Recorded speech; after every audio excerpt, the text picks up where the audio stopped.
Have you ever doubted your own existence, faced with the empty gaze of someone who claimed to love you? My name is Deborah Williams. I'm 57 years old, and for a long time, I lived trying not to fall apart on the inside while smiling on the outside, trying to maintain what they called an exemplary Christian life, even when everything around me screamed for help. On the outside, we were a church family, married, active in ministry, with a wonderful daughter, the perfect picture. But on the inside, I was all silence, fear, and guilt.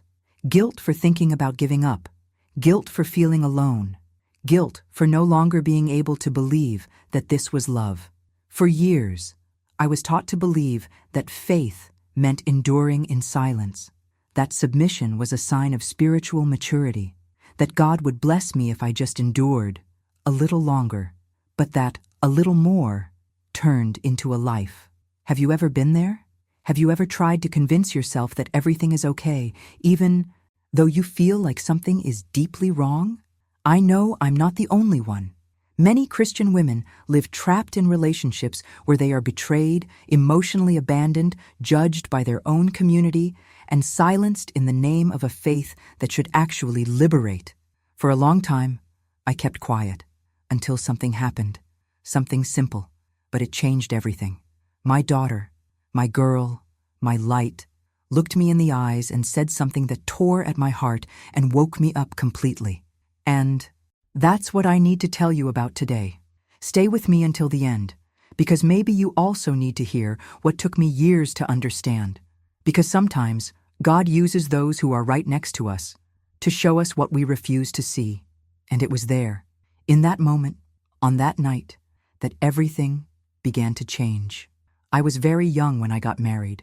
My eyes were shining with hope, my heart completely surrendered to God, and I truly believed that the man beside me had been chosen by Him, especially for me. It wasn't just romantic love, it was purpose. We talked about ministry, about serving together, about building a solid Christian family with values that would inspire others. It felt like a divine mission, and for a long time, I truly believed we were living it. At church, we were admired, the couple who prayed together, who led cell groups, who were always available to serve. People came to us for advice, wanting to know how we maintained that harmony. But behind the scenes, in the intimacy of our home, our conversations, our silences, it was a different story, a hidden truth that, at the time, not even I wanted to see. And when you're taught to see everything through the eyes of faith, it becomes even harder to admit that you might be living a lie. At first, I thought the minor discomforts were just phases. Didn't he look at me the way he used to? Maybe he was tired. Didn't he talk to me about his feelings anymore?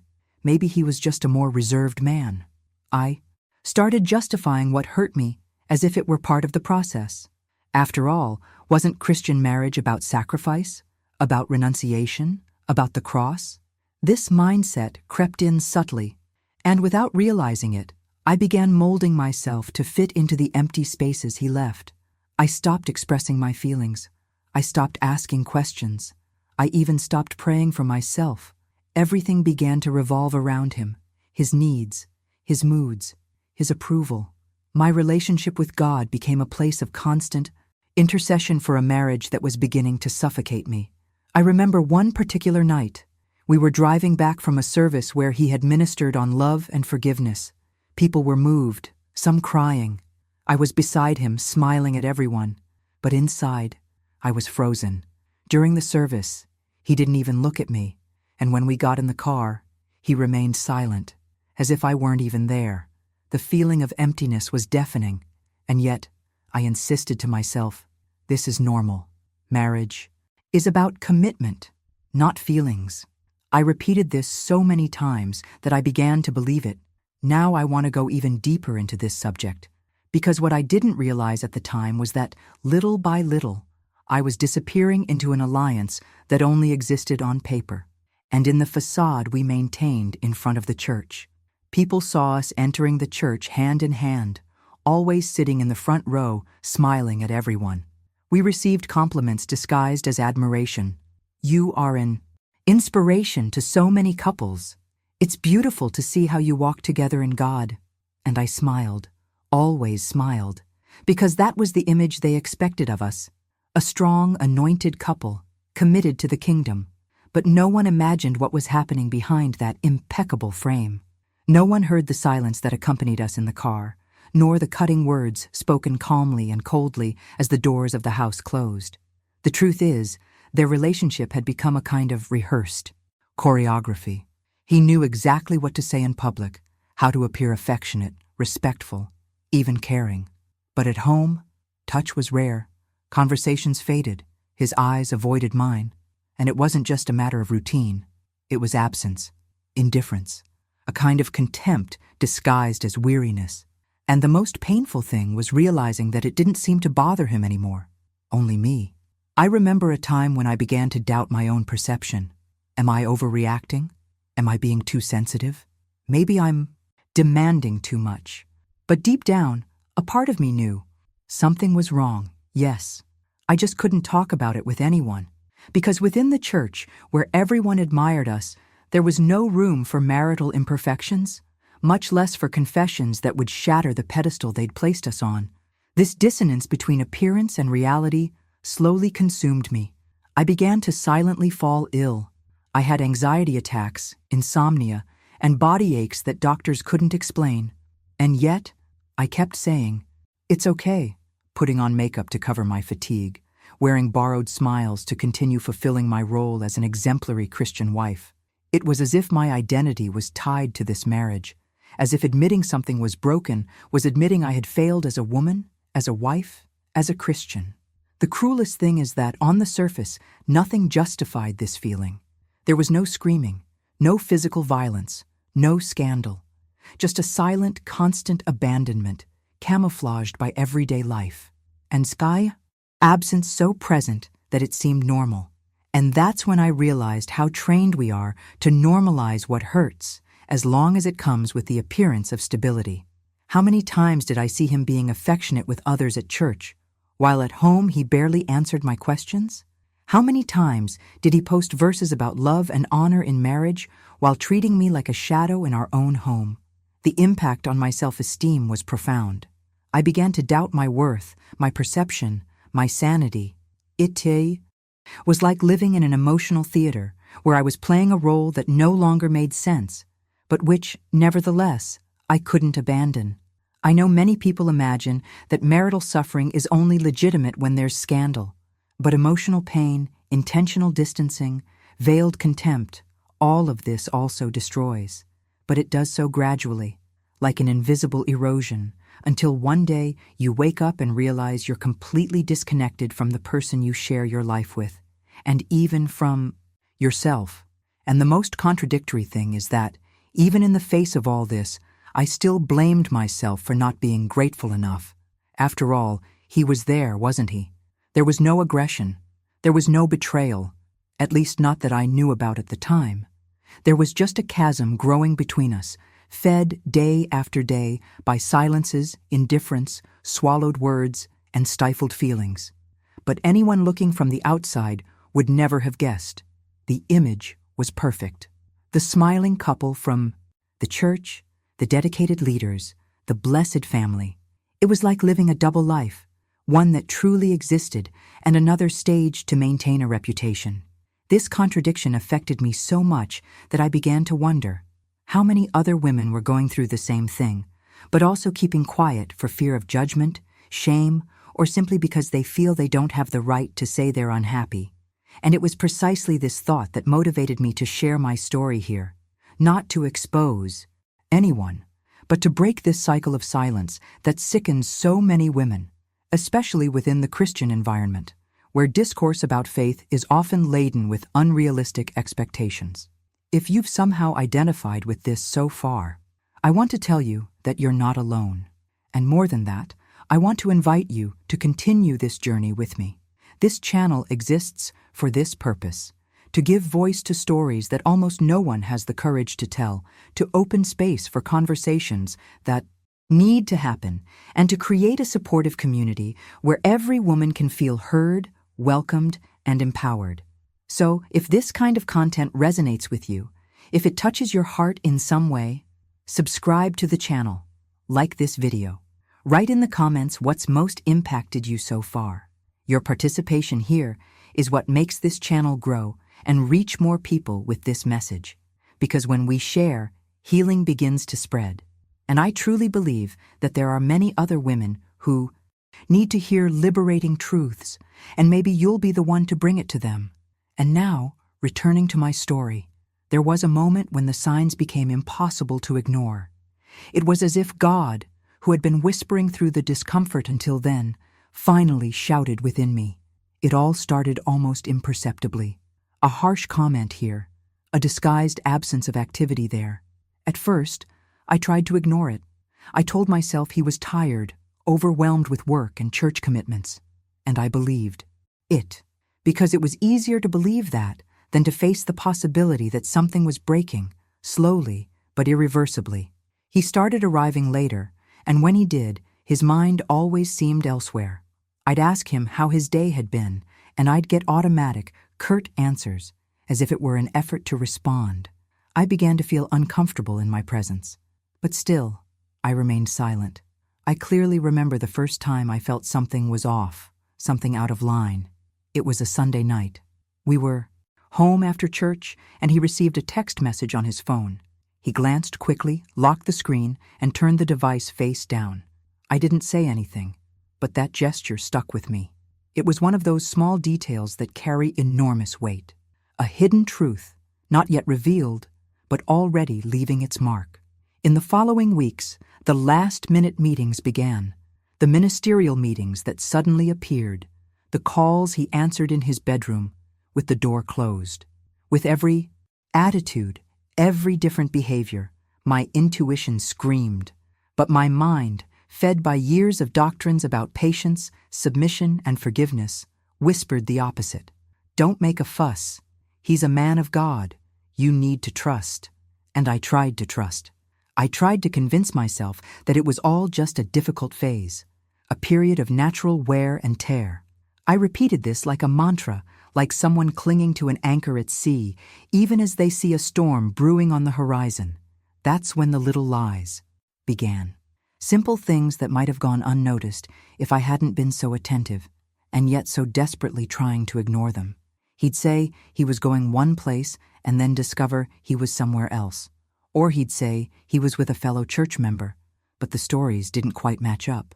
When I questioned him, he'd get angry, turn the tables, and make it seem like I was the one being unjustifiably suspicious, seeing trouble where none existed. And with that, I was led to doubt my own instincts. What hurt me most wasn't exactly what he did. It was the coldness with which he did it. The contempt disguised as indifference. The way he looked at me as if I were invisible.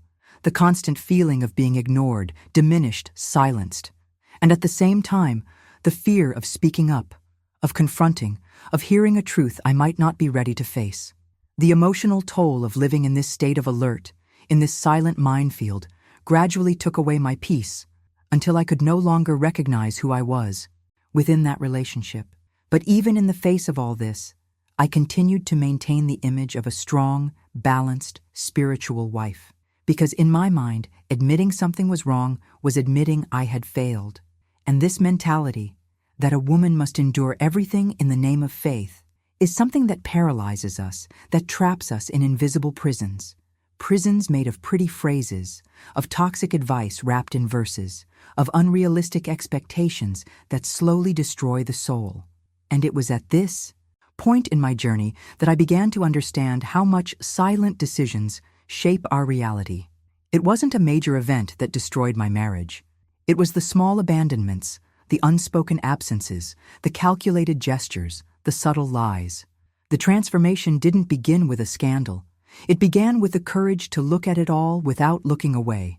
And at that moment, even without knowing what to do, I began to see more clearly what I had tried to hide for so long, even from myself. When the truth finally came out, it didn't come as a repentant confession or a plea for forgiveness. It came from the edges, through barely concealed whispers, sudden changes in behavior, and glances that were no longer so hidden. There was a new presence behind the scenes. A sister from the church, close, involved in everything, always present at the same services, the same events, the same spiritual gatherings. At first, I even denied the possibility. How could I? A woman who also claimed to love God, who prayed in public, who shared verses as if she were breathing faith. I refused to believe there was anything there beyond appearance. But little by little, everything began to connect. Loose words, absences justified with repeated excuses, messages exchanged with suspicious speed, and the kind of care you don't show just anyone. It was no longer just emotional distance. There was a presence occupying the space that was once mine, a subtle but cruel substitution.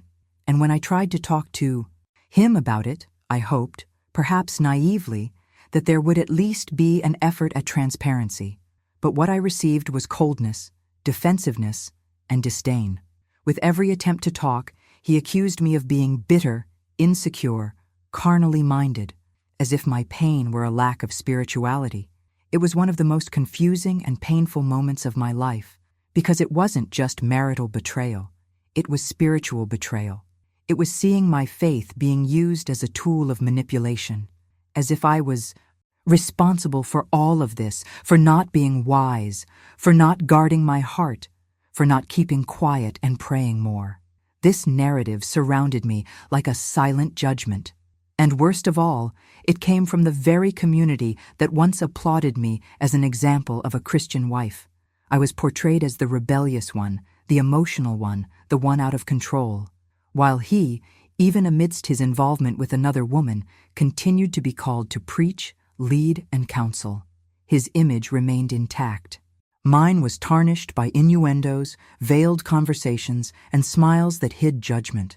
And this had a devastating impact on my mindset. I began to doubt not only myself, but also my faith, my ability to discern, and the very idea of justice within what they called an environment of grace. Seeing the truth distorted, manipulated, and inverted, it's a heartbreaking experience. I knew what was happening. I knew about the behind-the-scenes dealings, the deleted messages, the meetings disguised as meetings. But still, I was the one being labeled, as if pointing out what was wrong were more shameful than making the mistake. The hypocrisy was so profound that it made me wonder if I was losing my mind. One day I tried to confide in an older woman in my church, someone I respected, trusted, and admired for her spiritual maturity. I spoke carefully, with pain, with my heart exposed, and all I heard was, "You need more wisdom. Be submissive. Don't expose your husband. Pray more. Be the pillar of your home." I left that conversation with a lump in my throat and a strange feeling, as if, in that world, silence was more valued than truth, as if protecting the other person's image was more important than protecting my emotional health, my dignity. The hidden truth began to weigh more heavily than any facade, and my soul, it could no longer bear the burden of pretending. I felt betrayed by him, betrayed by the woman who took my place, and most of all, betrayed by a system that taught me that suffering in silence was a spiritual virtue. From that moment on, something inside me began to stir, a silent but definitive rupture. I no longer wanted answers. I just wanted the courage to face what would come next. He was still there. He slept in the same bed, drank coffee in the same kitchen, sat beside me in the church pews, but it was as if he were miles away. Not physically, but emotionally, spiritually, as if I had slowly ceased to exist. His body remained, but his presence, that hadn't reached me for a long time. His silence became so deafening that sometimes I found myself wishing for an argument, just to feel that there was still something between us. But he wouldn't even give me that. It was a cold, calculated abandonment, invisible to the outsider, but devastating to the insider. His prayers were loud, eloquent, full of beautiful words. In church, he raised his hands, prophesied, and preached with conviction. And I, sitting nearby, listened to it all, trying to understand how someone could talk so much to God and at the same time so profoundly ignore the person they claimed to love. At home, he barely spoke to me. Sometimes 2 or 3 days would go by without him even saying, "Good morning." And when I tried to make conversation, it was as if I were bothering him. He would respond with monosyllables or divert his attention to his cell phone, as if I were just background noise, something he tolerated out of convenience. This shook my identity. Silently but brutally, I began to disappear within myself. I began to doubt my worth, my relevance, my own sensitivity. And as if the emotional distance weren't enough, there was also the spiritual weight. Because when you're taught to measure your spirituality by the peace of your home, you begin to ask yourself, was it me who distanced myself from God? Was it me who lost my fervor? It's a kind of torment that mixes faith with guilt, prayer with despair. I prayed, fasted, asked for answers, but all I received in return was the same silence that echoed between us. I felt like a supporting character in my own life. I took care of the house, the daughter, the routine, the church. I did everything expected of me, but inside, I was exhausted, not physically, but emotionally drained. The impact on my spirituality was profound. I began to feel distant from God, as if He too were silent, as if even heaven had bought into the narrative that I should just endure. The feeling of praying and not being heard, of being present and not being seen, it crushed me. And the cruelest thing was that no one noticed, or if they did, they preferred not to bring it up. Because after all, He was still there, right? He still supported the household, still fulfilled his duties as a Christian man, and I, in turn, continued functioning. That was the appearance. Two committed Christians, going through a phase, but behind the scenes, what existed was a complete disconnect, an abyss between two people who once said, "I do," at the altar, and who now looked at each other like strangers when they did. This kind of abandonment is so difficult to name because it leaves no visible marks. There are no screams, no slammed doors, no concrete evidence. But there's an absence that corrodes, a neglect that seeps into the soul. And there comes a time when you stop waiting, stop trying to talk, stop imagining things will ever change. It was at this point that my heart began to close, not out of pride, but out of survival. Because continuing to connect with someone who has already shut down their soul is like shouting into the void. You hear your own echo and nothing else. And it was in this silent, painful setting that my daughter began to notice. She was still a teenager, but her sensitivity captured what words couldn't say. It was as if, when she looked at me, she saw a woman tired of pretending. And what she told me on an ordinary night became the trigger for something much bigger. She looked me in the eye and said, with the raw sincerity of someone who hasn't yet learned to measure words, "Mom, why do you let him treat you like that?" It was as if the truth I'd been trying to stifle had finally been named, not by me, but by those who grew up watching me in silence. That question pierced my defenses like a well-aimed arrow, because I no longer knew where faith ended and fear began. And that's when the last layer of silence began to unravel. But what I didn't imagine was that, when I finally summoned the courage to look up, the deepest wound was yet to come, and it didn't come from him. It came from the people who should have welcomed me. The church, which had once been the place I sought solace, became the stage for my embarrassment. Some sisters, with bitter smiles and canned advice, told me, "You need to be more submissive. Don't fight back. Pray more. Be wise." Others wouldn't even meet my gaze. It was as if I had tarnished some invisible sanctity by simply refusing to continue pretending. And the cruelest thing of all was realizing that for many there, the pain I carried didn't matter as much as the appearance I had to maintain.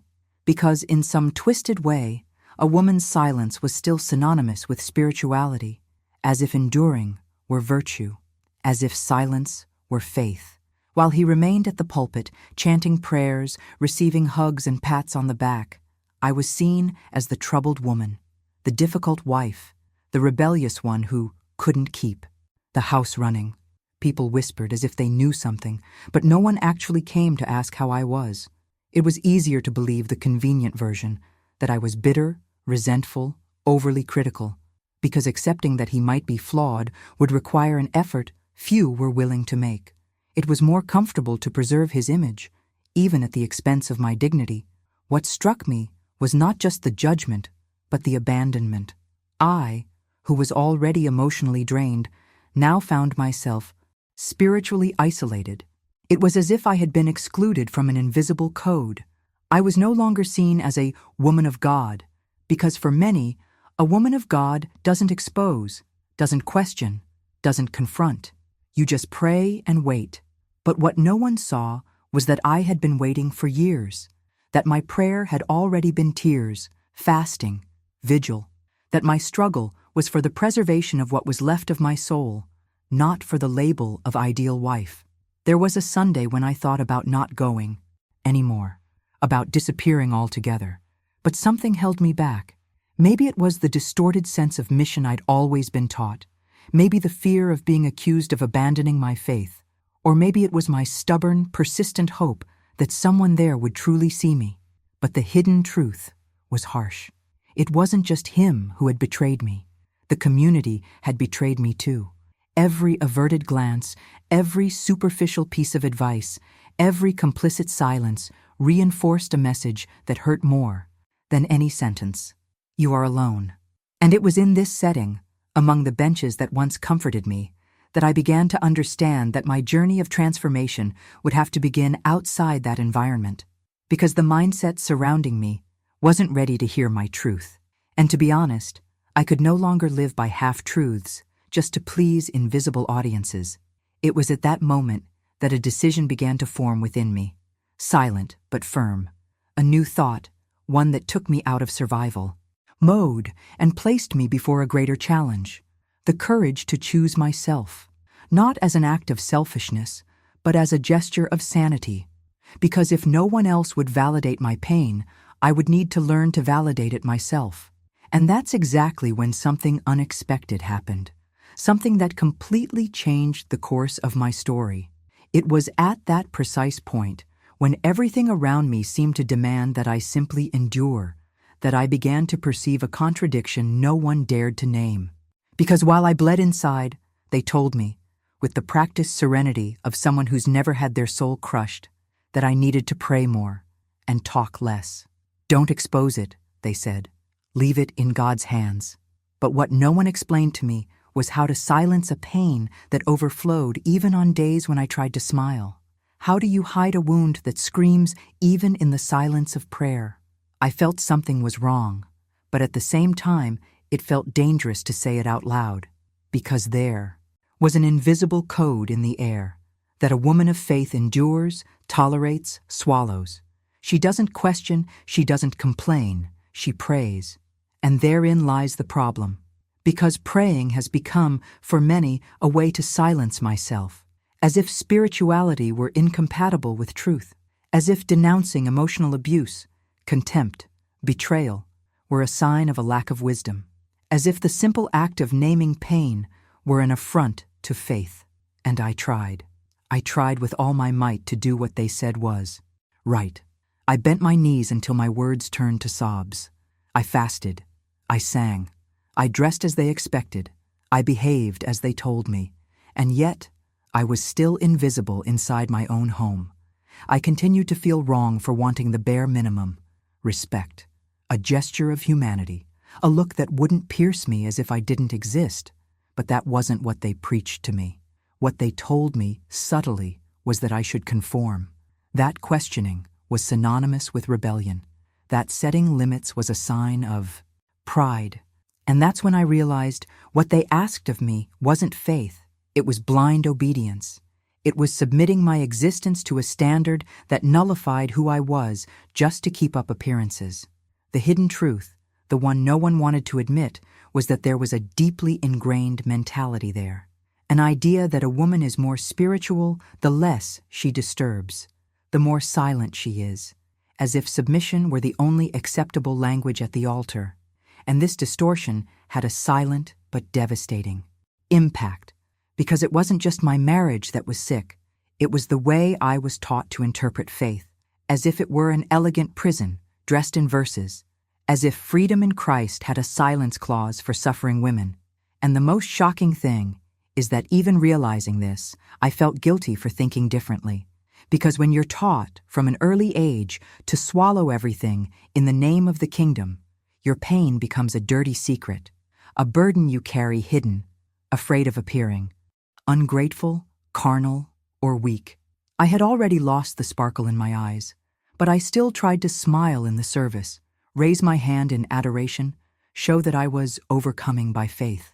But deep inside me, a part of me had already given up, and it was this silent surrender that frightened me the most, because it was no longer him who silenced me, it was me. That's when I started asking dangerous questions, the kind no one wants to hear, the kind that bothers those accustomed to structures that benefit only one side. I began asking, why is my voice a threat, but his disrespect isn't? Why is praying in silence more valuable than speaking truthfully? Since when does faith require me to nullify myself? And the more these questions echoed within me, the clearer it became that the problem wasn't my lack of spirituality. It was the use of spirituality as a tool of control. It was in this process that my mindset began to shift. It didn't happen overnight. It was a slow, uncomfortable, but profoundly liberating awakening. It was as if, for the first time, I saw myself outside that bubble and realized that much of it wasn't faith. It was fear disguised as doctrine. And perhaps most surprising was discovering that the sky didn't fall when I began to speak, that God wasn't offended by my named pain. That, in fact, it was precisely in this moment of courage that something within me began to be reborn. And it was this silent rebirth that brought me to a turning point, a point of no return, where something would finally need to be faced. That night, nothing seemed different from the others. The same tense silence, the same way he'd look at me as if I were a nuisance. There was no shouting, no slamming of doors. It was that subtle argument, made up of short sentences, swallowed words, and cold gestures, like so many others. I was already accustomed to this kind of invisible war. What I hadn't imagined was that there was someone there, seeing everything, feeling everything. It, too, was only later, when the noise had stopped, and I went to pick up the invisible pieces of my soul once more, that I realized she was there, my daughter, sitting on the stairs, her eyes eerily calm. She looked at me, without drama, without tears, and he said something I had never heard so clearly. Mom, this isn't love. It's fear disguised as faith. It pierced me like a silent arrow, because it wasn't just a child speaking. It was as if the entire sky was trying to wake me. I stood there, staring at her, trying to understand where that lucidity came from. Perhaps because she'd grown up in this environment of constant tension, she'd learned to read gestures, silences, and what wasn't said. Perhaps because she hadn't been indoctrinated with the same filters they'd once placed on me. She could more easily name what it had taken me years to perceive. But one thing was certain. In that moment, I saw my reflection in my daughter's eyes, and what I saw hurt, because I understood, once and for all, that it wasn't just about me. It wasn't just my story that was being shaped by that dysfunctional dynamic. Hers, too, was being shaped by it all. She was learning, day after day, that silence is normal, that contempt is acceptable, that emotional absence can be called respect, that praying for someone who hurts us is more important than protecting one's own dignity. And I couldn't bear the thought that in the future she might repeat this cycle, that perhaps one day she herself would remain silent in the face of violence disguised as religiosity. It was there, on the steps of my house, that a new awareness began to take shape, a painful but necessary revelation. I could no longer hide behind the excuse of misinterpreted faith. I could no longer romanticize suffering as proof of spirituality, because what was at stake was greater. It was the formation of someone I loved more than myself, and the impact of all that was being imprinted on her with the same force with which it was being imprinted on me. You know when something changes inside you in a way you can't take back? That's what happened to me, because once the truth is spoken by someone innocent, it doesn't just become a doubt, it becomes an uncomfortable certainty, a calling. And my daughter's words, that simple, raw phrase, began to echo within me like a kind of compass. This isn't love, it's fear disguised as faith. How many times had I felt this myself, but never been able to put it into words? How many times had I clung to the idea that God was testing me, when in reality I was just being crushed by a structure that was never fair? It was at that moment that something tore inside me, a veil, a deception, an illusion that had been holding me captive for years. I looked at my daughter and knew it was time to make decisions that had previously seemed impossible. Because acknowledging the problem wasn't enough, I needed to break free from it, and not just for myself, but for her, for the woman she'll become, for the story I still want her to write with freedom, with truth, with emotional security. I wanted to protect my daughter from everything, but then I realized that the best way to protect her would be to show courage, the courage to break the cycle, to challenge the mindset that normalizes suffering, to face the behind the scenes of this spiritualized dynamic where women's pain is often invalidated and silence is sold as sanctity. I knew it wouldn't be easy, that judgment, fear, and confusion would follow. But I also knew that, from then on, my journey could no longer continue in the same way. Because once consciousness awakens, it demands movement. And it was precisely at that point that my story began to take a different direction, even before any practical decision, even before knowing what would come next. Something in me had already changed forever. Those words echoed inside me for days, maybe weeks, as if each syllable carried the weight of a revelation I had never dared face. Mom, this isn't love. It's fear disguised as faith. They wouldn't leave my head, and the more I tried to ignore them, the stronger my daughter's voice became, as if engraved in my soul.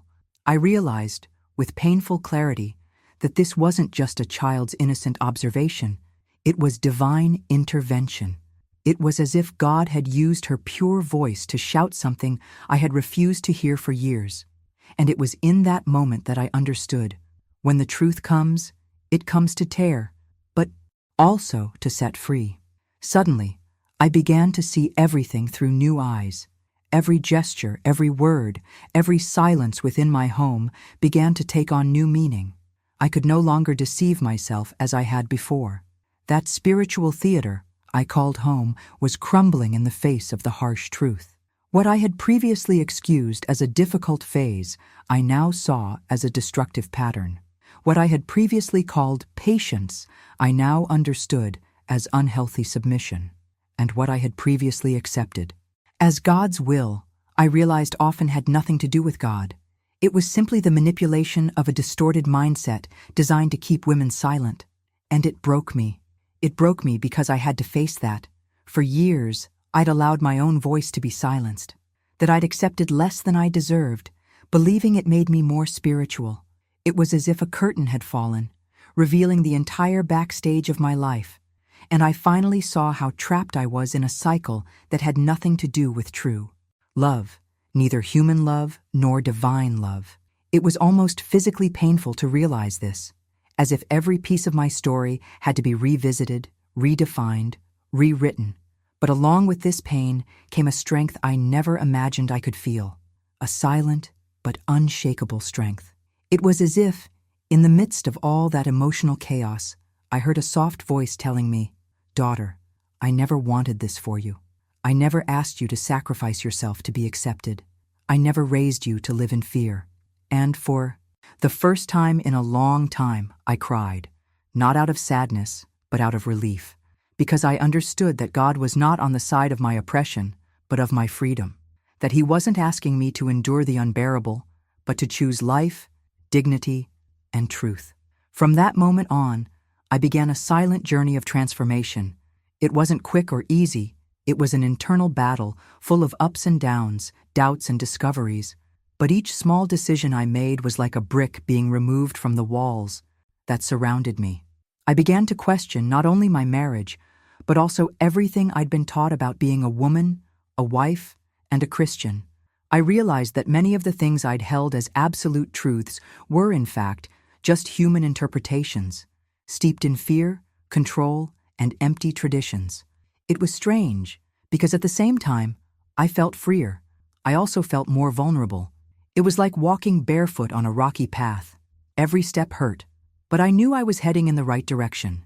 I remember looking at my daughter, sleeping and thinking, I need to be the woman I want her to be one day. I can't teach courage if I'm paralyzed myself. I can't talk about faith if I keep accepting a lie as if it were destiny. And that's when I realized that awakening isn't a single event, but a process. With each passing day, I woke up a little more. I began to see life with a new mindset. Little things I'd previously overlooked began to bother me deeply, and at the same time, things that had previously paralyzed me began to lose their power over me. It was as if, for the first time, I was tasting true freedom, the kind that comes from within and doesn't depend on anyone's approval. I won't lie, it was scary, because when you wake up, you also realize how many decisions you have to make. Truth doesn't come alone. It always brings with it responsibility. And I knew that, at some point, I would have to choose between continuing to live in appearance or facing the consequences of breaking away from what was slowly killing me. But as scary as it was, I couldn't go back. Those words from my daughter had freed me in a way I could no longer ignore. And even without knowing exactly what the next step would be, I knew I was ready to face whatever came, because now I could see clearly. And that clarity, however painful, became my greatest strength. I tried one last conversation with him, not because I still believed anything could change, but because I needed to look him in the eye and be assured that I'd done everything I could.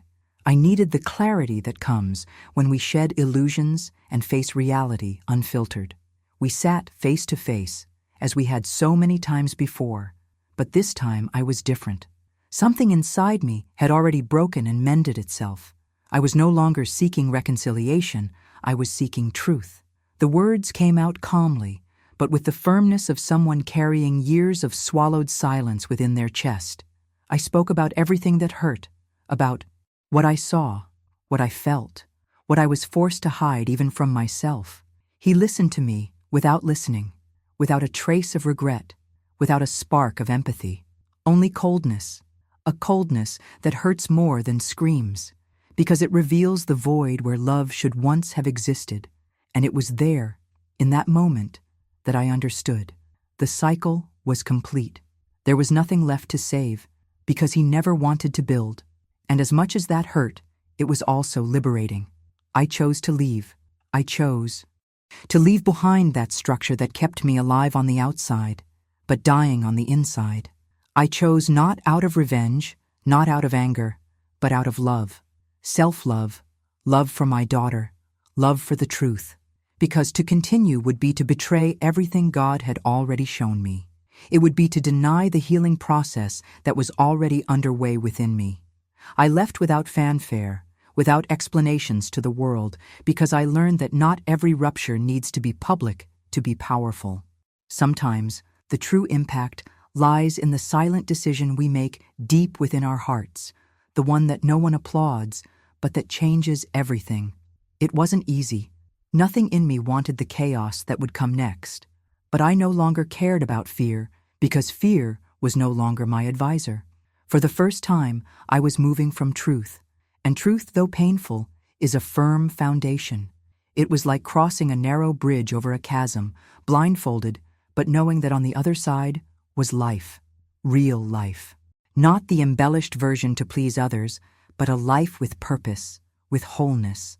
And I felt, even without seeing it yet, that something new was about to be born from my courage.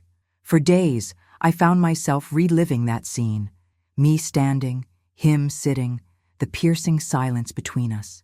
And instead of pain, I began to feel relief, a relief that wasn't an absence of feelings, but a presence of awareness.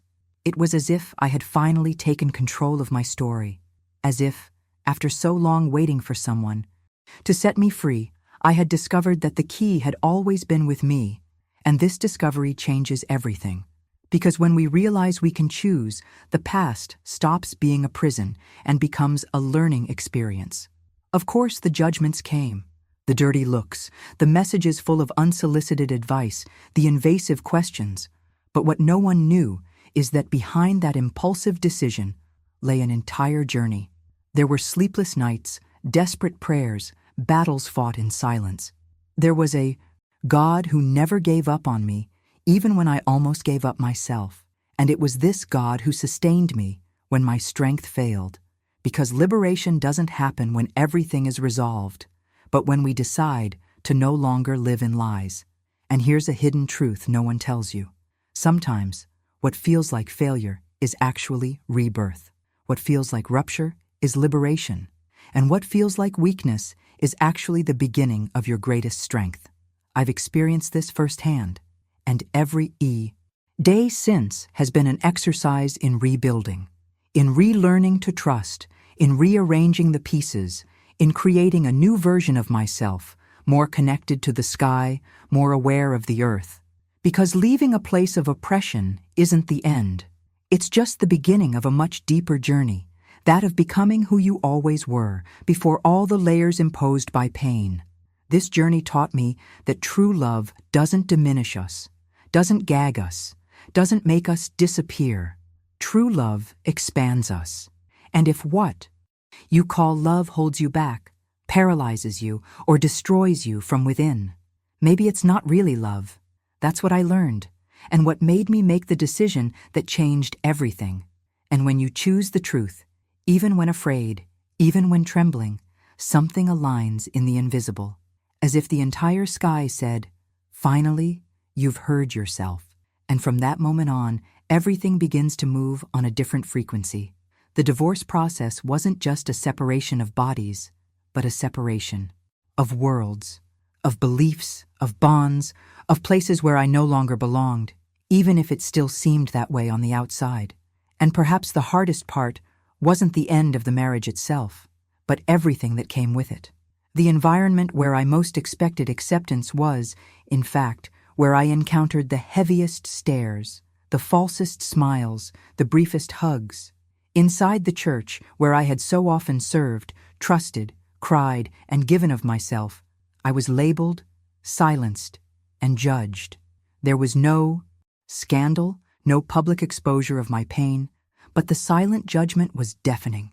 I was quietly removed from the ministries without direct explanation, as if my presence tarnished some invented sanctity. Some people who once claimed to love me simply stopped looking me in the eye. Others even greeted me, but with the expression of someone who believes they're being kind to someone in decline. And worst of all was not the explicit criticism, but the silence of those who knew the truth, who saw what I experienced, who closely followed the behind the scenes of my story, but chose to say nothing. This silence carries a weight no one teaches us to carry. It corrodes more than harsh words, because it reveals the omission of those who could have at least offered a gesture of humanity. A message, an honest question, a "how are you really?" But no, most have opted for the comfort of neutrality, that comfortable place where they commit to nothing, but also don't risk loving in a concrete way. And, ironically, it was within this environment, where compassion, grace, and restoration are so preached, that I experienced one of the cruelest forms of rejection disguised as religiosity. It was in this setting that I understood what it means to be a foreigner in the place I once called home. I wasn't being disciplined for lying, betraying, or abandoning my faith. I was being excluded for choosing to no longer live a lie. And this truth, however uncomfortable, shakes the foundations. Because when a woman stands up and says, "Enough, this isn't love," she threatens a system that thrives on silence, blind obedience, and the maintenance of appearances. That's why so many prefer to remain in the cycle, silent, self-effacing, because the price of freedom can be high, and not every mind is prepared to pay it. But I paid, because it's not about courage, it's about survival, about integrity, about looking at my daughter and knowing that I taught her more with my choice than with 1,000 speeches about faith. Because faith, in the end, is believing that God remains God even when everything seems to be falling apart. It's knowing that He is behind the scenes of what seems like injustice, weaving new possibilities where only ruins remained. And it was this faith that I relied on when I found myself alone, without a ministry, without friends nearby, but with the clear conscience of someone who had finally chosen the truth. There began a new kind of reconstruction, quieter, more internal, more grounded. I no longer needed the validation of people who turned their backs on me. I needed roots, depth, intimacy with the one who never abandoned me.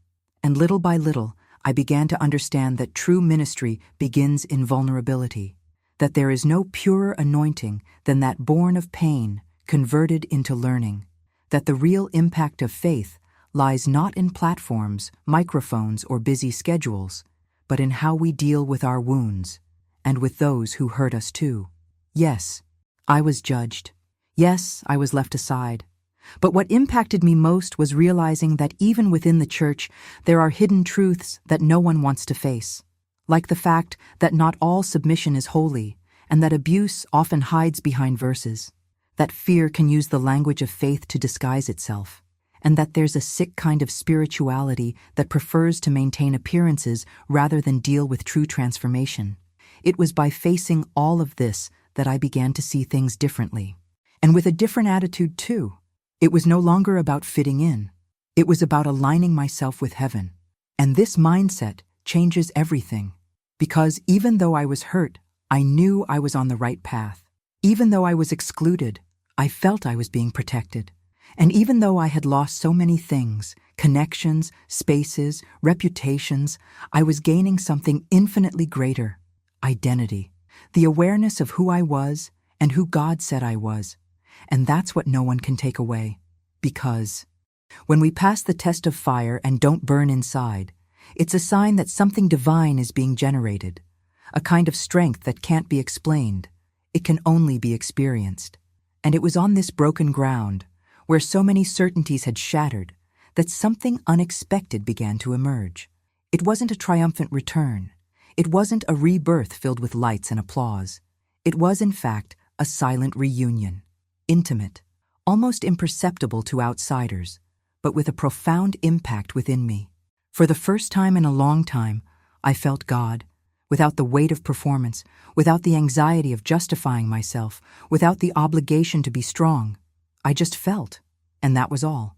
Because in that moment, He was no longer an idea associated with the religious structure that excluded me, but a real presence, one who saw me, welcomed me, and began to rebuild what no one knew was broken. There were no more masks, no more fear of making mistakes, no more exhausting attempts to be approved by people who didn't even know my full story. God's love reached me so simply and honestly that to this day I wonder how I could have spent so much time trying to deserve something that, from the beginning, was a gift, a present, grace. He didn't ask me for explanations. He didn't demand posture. He didn't ask uncomfortable questions. He simply met me there, just as I was. And that, in itself, was a balm. Because when everything around me said, "You're not enough," He said to me, "I've always been here, waiting for you to strip away everything they told you you needed to be." And I started to strip myself bare of the guilt, the pressures, the pre-made speeches. I started to make room for a lighter, more real faith, more focused on relationships than rituals. A faith that healed me while deconstructing me. Because yes, many of my beliefs needed to be revised. I needed to unlearn some doctrines that, though they seemed sacred, were suffocating me inside. I needed to break the idea that God is only in organized places and in people who talk nicely. I discovered that He is also present in chaos, in the desert, in doubt, in the tears no one sees. And it was in this transition between what had collapsed and what was beginning to emerge that my mindset changed. I stopped seeking redemption in the opinions of others. I stopped measuring my spirituality by the number of commitments on my church calendar. I stopped confusing recognition with purpose, and I began to build a true relationship with God, without intermediaries, without rigid rules, without fear of striking the wrong tone. I began to pray more rawly. I began to read the Bible without rushing to finish chapters, but with a thirst for meaning. I began to listen more to the silence and less to the noise of men. This reconstruction didn't have a manual. It involved surrender. There were nights when I just cried, asking for nothing. There were days when I felt empty, but I still sat down to talk to God like someone talking to a friend who doesn't demand answers. And little by little, something began to reorganize within me. A new identity began to take hold. It was no longer about being the ideal wife, the exemplary servant, the perfect woman in the eyes of the community. It was about being whole before God, authentic, someone who knows her limitations but also recognizes her worth, who no longer needs to hide behind a title or a polished image. I understood that true spirituality isn't measured by public performance, but by the transformation that happens behind the scenes of the soul, where the purest faith flourishes. In those whispered conversations between me and God, where He doesn't need to see me as strong, but wants me to be true. It was there, in that unprotected space, that I found healing. Healing from the need for acceptance, healing from comparison, healing from that chronic guilt many women carry for simply saying, enough. And that is liberating. Because when you find this love that doesn't force you, but forms you, everything changes. You begin to walk more lightly, to forgive yourself more easily, to listen more to what heaven says and less to what culture imposes. You begin to realize that being a daughter is not a symbolic title. It's a truth that sustains you on good days and bad. And that's what transforms the journey. It's not rules that bring you closer to God, but the intimacy built amidst the ruins. Because it's there, when all systems fail, that His presence becomes even more evident. And it's there that something is born that no one can take away from you. A certainty that isn't shaken by exclusions, that doesn't depend on an audience, that doesn't need human recognition to remain steadfast. Religion tried to mold me. God restored me. And there's a stark difference between being molded to fit structures and being restored to live in freedom. The mold suffocates, demands, and demands. Restoration embraces, rebuilds, and transforms. And it was in this difference that I rediscovered my essence. It was in this space of freedom, outside the boxes, that faith began to pulse again. Not as an obligation, but as a source that nourishes me, that guides me, that reminds me daily that I am more than the narratives they've tried to write about me. And in this rediscovery of my truth, something much greater began to happen. She grew up watching me, often in silence. She saw my tears hidden in the pillow, my moments of uncertainty, the times when I was at a loss for words, but I never lacked presence. And this shaped something precious between us. Over time, what was simply a protective instinct became a partnership. Today, my daughter is much more than a daughter. She is my friend, my advisor, my mirror. And perhaps the most beautiful thing about all of this is realizing that, while I was rebuilding myself, she was also forming from a new reference point, not that of a perfect mother, but of a real woman who faced deep pain and chose to carry on. She saw my pain, yes, but she also saw my courage. She witnessed difficult decisions, walked with me behind the scenes of a journey few know. And even at such a young age, she already understands the impact of truth spoken firmly and vulnerability that isn't hidden. Our bond today is sustained by this sincere exchange, where each scar has become a bridge between what we were and what we are becoming. And that is priceless. If you've made it this far, all I can say is thank you, truly. Because not everyone chooses to walk to the end of a story like this, with so many layers, revelations, twists, and turns. And if, at any point, this conversation touched you, reminded you of something about yourself, or even brought you some clarity, then every word was worth it. This space here is built with a lot of dedication, and if you feel it makes sense to continue this journey with me, subscribe to the channel. That's what keeps everything alive here, and allows more people to find this kind of content too. If you want to show me that you stayed with me until the end, leave a comment. I'm with you until the end. I will love knowing that you were here, whole, present, part of this connection. And of course, if this video touched you in any way, please leave a like. This helps the content reach those who also need to hear what was said here. No shortcuts, no sugarcoating, just the truth. There's a video here that complements this topic and will make you reflect even more. Click and stay with me there. We still have a lot to experience together.